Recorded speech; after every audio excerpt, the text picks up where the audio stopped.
Empowering farmers with intelligence. EFL Ag Data presents to you. Halo semuanya, selamat datang kembali di YFL Ag Data Podcast Indonesia. Saya Meli, dan hari ini kita akan membahas industri telur di Indonesia yang sedang menghadapi berbagai tantangan, tetapi juga sedang menjajaki peluang baru untuk mengubah tantangan tersebut menjadi keuntungan. Bersama saya hari ini, Pak Denny D. Indrajaya, yang akan membantu kita memahami situasi lebih dalam. Terima kasih Pak Denny sudah hadir di sini. Pak Denny, pada awal Oktober harga telur di Indonesia berkisar antara $1,4 sampai $1,5 yang berada di bawah harga acuan pemerintah $1,7 per kilogram. Apa penyebab penurunan harga ini dan bagaimana dampaknya bagi peternak? Ya, industri peteluran ini saat ini sedang terjadi kejadian atau fenomena yang di luar dari kebiasaannya. Produksi telur masih tetap seperti biasanya, hanya kelihatannya memang yang dialami oleh berbagai negara juga di luar Indonesia bahwa adanya penurunan demand, penurunan permintaan telur oleh masyarakat di Indonesia. Itu yang menjadikan harga telur menurun dan di bawah dari harga acuan pemerintah begitu ya. Dan ini yang memang menjadi tantangan buat kita semua, bagaimana kita menyiasati dengan bahwa harga pakan relatifly malah agak naik karena bahan baku yang agak sulit didapat karena berbagai situasi di geopolitik yang akhir-akhir ini agak sulit diduga. Pak, sepertinya industri telur ini bukan hanya menghadapi lebih dari sekedar masalah harga ya Pak. Saya juga membaca mengenai masalah pasokan. Bisakah Pak Denny menjelaskan bagaimana ini mempengaruhi industri?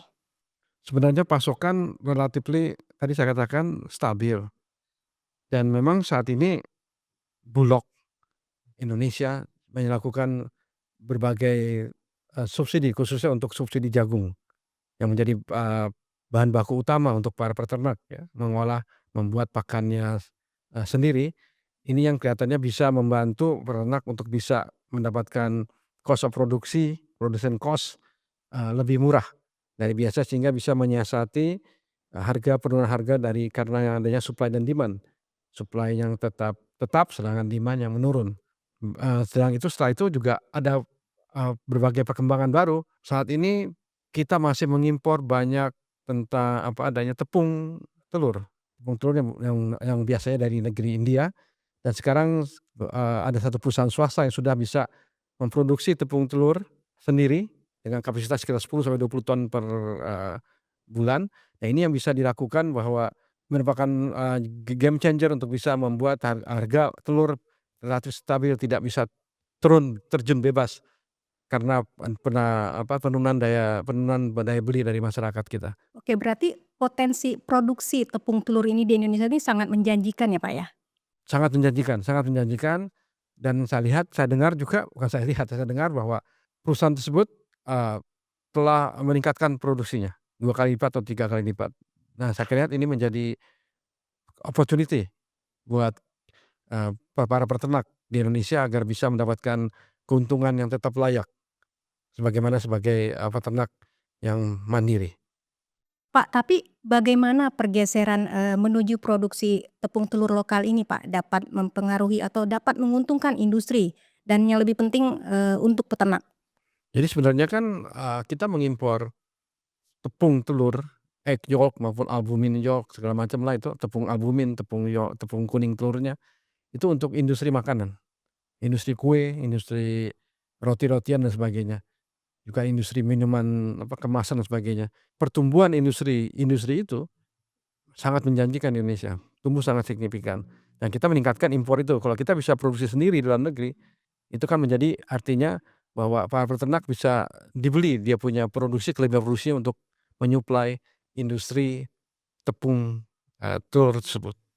Jadi ini benar-benar tentang mengubah tantangan ya Pak ya dari kelebihan pasokan menjadi peluang melalui inovasi dan pengembangan infrastruktur. Tapi bagaimana Pak Denny melihat masa depan industri telur di Indonesia Pak? Terutama mengingat hambatan yang ada saat ini. Saya kira semua industri dimanapun akan menghadapi tantangan-tantangan hambatan-hambatan dari berbagai perubahan dinamika pasar dimanapun berada ya. Saya kira industri peternakan Indonesia harus mulai segera bisa adaptif, fleksibel untuk bisa menghadapi perubahan-perubahan tersebut. Para peternak juga harus segera juga bisa mendapatkan informasi, mendapatkan berbagai solusi dari para peneliti baik di perguruan tinggi maupun di Badan Riset dan Inovasi Nasional BRIN untuk bisa mendapatkan ongkos produksi yang bisa lebih murah, jumlah telur yang lebih banyak dan lain sebagainya sehingga para peternak bisa survive apapun kondisi yang menekan. Terima kasih atas wawasan tersebut Pak Denny. Jelas bahwa meskipun industri telur Indonesia menghadapi beberapa tantangan signifikan, tapi ada juga peluang yang menarik yang ada di depan mata ya Pak ya. Oke. Dan terima kasih lagi telah mendengarkan YFL Ag Data Podcast Indonesia, dan kami akan terus memberikan perkembangan terbaru di sektor pakan dan perkembangan peternakan Indonesia. Sampai jumpa di episode selanjutnya.